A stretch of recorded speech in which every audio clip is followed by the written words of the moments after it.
Hello and aloha.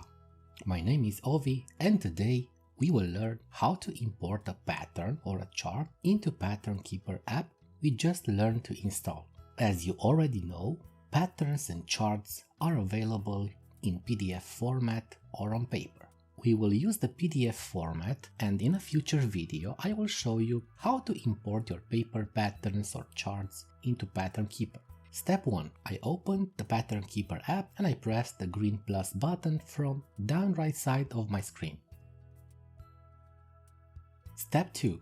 We are now browsing our device storage, usually is downloads. In a future video, I will show you how to use email or Dropbox to send and receive your loved PDF patterns in order to be imported in Pattern Keeper. Assuming we already managed to download our PDF pattern on our device, we will select it. The importing process is usually very fast. Congratulations! We just imported successfully our pattern. This message tells us to verify the legend and the mockup. Let's press this cute little arrow to go next. Step 3. Verify legend and mockup. In this step, we are seeing a mockup.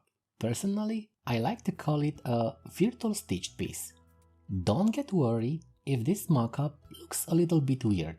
What I mean is that the colors displayed may not be very accurate. Your mockup may look in a slightly different way than the image presented on your PDF, but this happens because Pattern Keeper has its own colors. The final stitch result will be the one similar or identical to your PDF image and not identical to this mockup. We can check if all the symbols were imported by Pattern Keeper by comparing what we see on the left side with the original legend inside our PDF.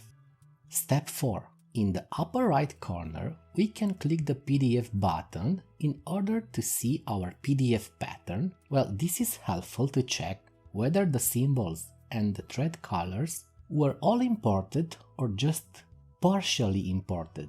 Clicking the mockup button will take us back to the mockup page, and from there, the last step, step 5, is to click the little green arrow so we can start using Pattern Keeper import to mark fast the symbols while we stitch.